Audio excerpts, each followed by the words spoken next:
Hi, my name is Heidi Hisrick, and I am a PLTW biomedical science teacher, and I teach all 4 courses of biomed. Today I am going to show you how to use Edvotech PLTW Kit 491, which is brand new this year, and it goes with the new PBS curriculum.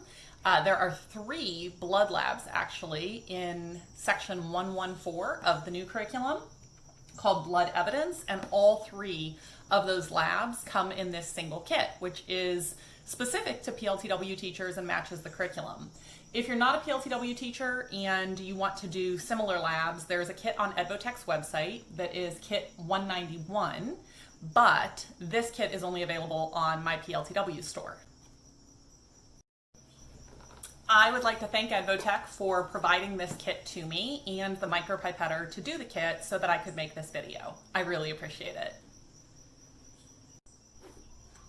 When you open the box, you are going to find a single sheet that looks like this, and you're going to find these stickers. Save these stickers for Module 2. This sheet will have a URL at the top that is completely up to date to today, so make sure that that's the URL you go to for the teacher guide, the full teacher guide. So I'll give an overview of how to do this, but you'll still want access to the Edvotech official teacher guide, which I printed out for myself. I like to print it and write notes all over it. Maybe you just want to save it electronically, but for me, I really like to have a paper copy that I can mark up. On my table in front of me, you will see all of the materials that I have out to prep Module 1 of this lab. And I'm now going to go through each material individually and why you want that particular item. So the first item that you want is the kit components that you were to store in your refrigerator.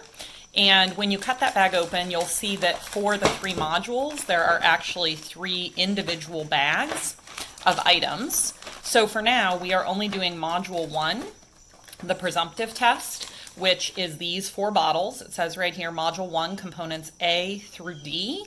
And these other 2 bags, I'm going to put back into my refrigerator. And then I'm going to get out these components and line them up. So here's component A, which is the blood solution. Component B is the simulated blood-free solution. Component C is the phenolphthalein. And component D is the hydrogen peroxide.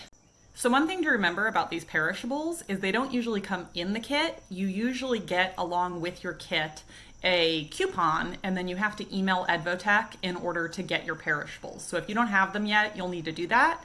They are usually super quick about getting these in the mail to you. When you open the box, the things that come with the kit are these microcentrifuge tubes. You will need these for Module 1, and you'll need some of them for Module 2.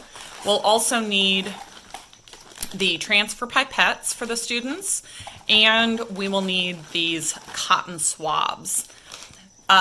These strips are for Module 2, and these big tubes are for Module 3, so for now we're going to leave those in the box. You will also find this cheesecloth in the box, and we're going to be using that for Module 1. And we won't cut it until we've added the blood, but eventually you'll want to cut it with some scissors. You'll want something to lay the cheesecloth on. I'm just going to use aluminum foil, but you could use plastic wrap or wax paper, or even just lay it on a sheet of printer paper. And that's for when we're going to add blood to the cheesecloth.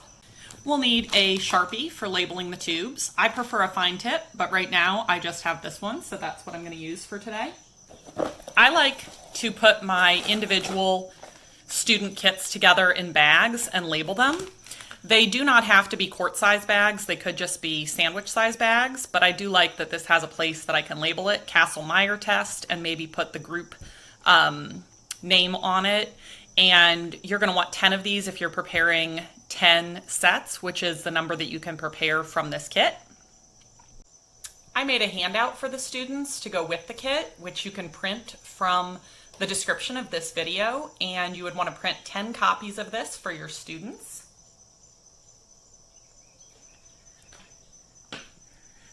A Microtube Rack will make it much easier to fill your tubes. You'll need a micropipette in order to transfer the liquids into the tubes and aliquot them. And you're going to do 400 microliters at a time. So mine is a 20 to 200. So I'll just pipette twice each time. But if you have 100 to 1,000 micropipette, that will go a little bit faster. And you'll want the tips that go with it. I also like to have a waste container for my tips, and I'm just using a plastic cup for that, but you could use a beaker. You have to have ethyl alcohol or isopropyl alcohol, and I'm choosing to use isopropyl because I'm at home and that's what I have. And finally, you'll need safety glasses, PPE. Now we're going to make the blood samples for the students to test. So you want to divide up the cheesecloth into 2 piles. I had 5 pieces that were double thickness, and so I cut one of them in half so that we would have an equal amount of positive results and negative results. And ideally, you want to do this 24 hours ahead of time so that these can dry fully. But if they are still moist, that is okay. So we'll start with the positive. We want to use component A, the blood solution. Shake it thoroughly. You'll notice I labeled my aluminum foil positive, and I'm using this pipette only for the positive sample.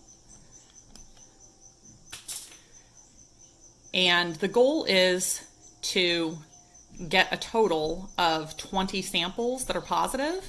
So I'm going to start by just trying to make 20 little sections that have some blood, but then if I have more, I'll just soak more into the cheesecloth. So this is going to represent for the kids some cloth found at a scene, for example, with some red stains on it, and they need to determine whether or not those red stains are blood. So remember, this is a presumptive blood test. It will show them whether the red stains are likely blood, but it's not definitive, and that's why it's going to be followed up with the confirmatory test. And we can use all of component A on the cheesecloth because this is the only purpose for component A. So I'm going to go ahead and empty the container and use it to fully soak the cheesecloth.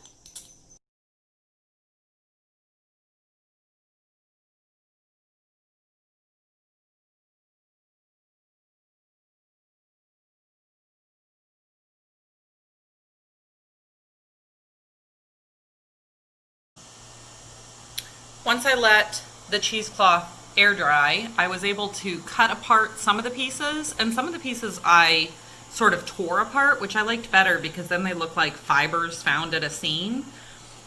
And I did the same with the negative pieces. They're still really sticky, so I'm now going to put them into tubes for the students.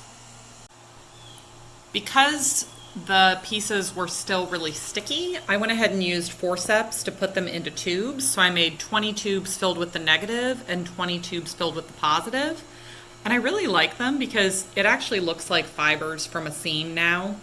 So I think this is a cool method. What I would do to make it way faster in the future and to make it so you could use them the same day is just cut up the cheesecloth into 40 pieces and stick them into these 40 different tubes, then divide the tubes 20 and 20 and fill half of, just put a drop of the negative blood into half and a drop of the positive blood into half and cap them. And I figure they'll absorb it, but if it's still wet, it's fine. So that would allow you to do all your prep in the same day and just run the lab right away. For the next step, you're going to need a tube rack, your tubes, a fine tip Sharpie if possible, and your paper because your paper has the legend. So you'll notice there are 4 chemicals that we're going to aliquot, and I'm going to just label the tubes W, H, P, and A, and they will see the corresponding legend on their handout so they know what's in each of the tubes.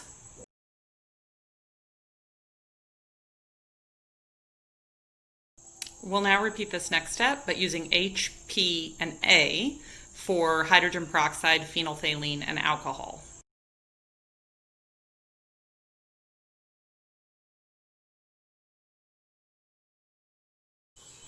I'm going to start with the distilled water. The lab manual doesn't mention that you need distilled water. But as a biomed teacher, I'm sure that you know that you always need to have distilled water on hand.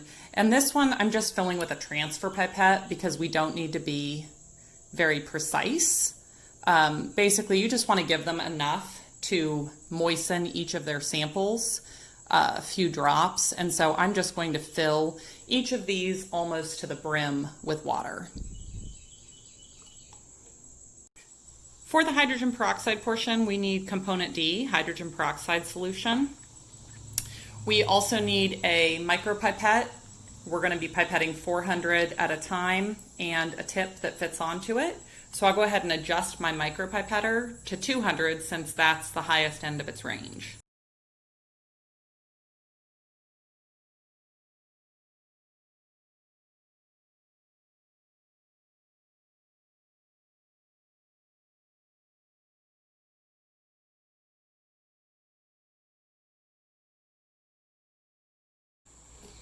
The final reagent is alcohol, and you can use ethyl alcohol, or in my case, I'm going to use isopropyl alcohol.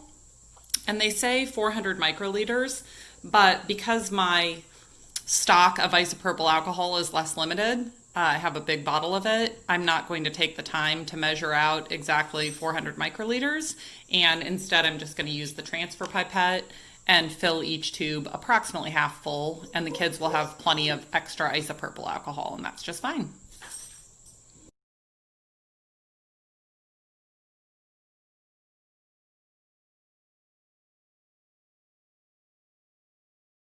I've now labeled half the tubes negative, so we have 10 negative tubes, and half the tubes with a number 1.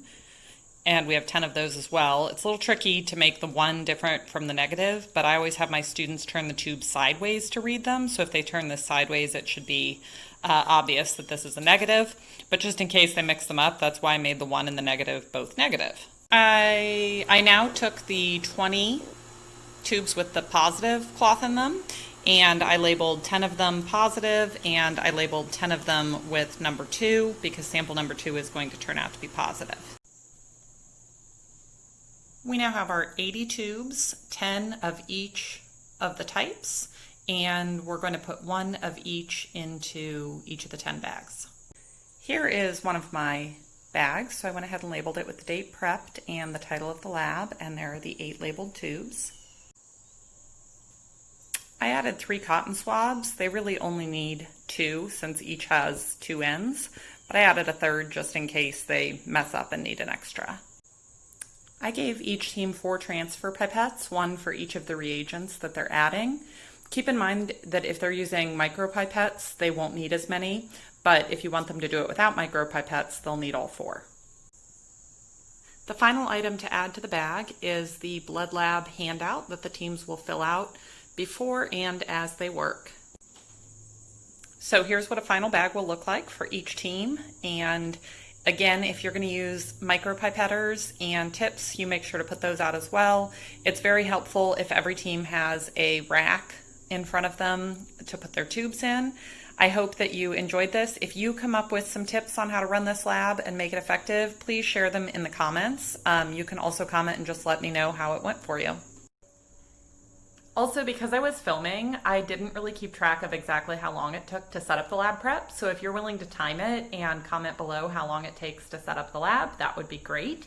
And if you have any other details that you can share with other teachers, that'd be terrific. Thanks so much.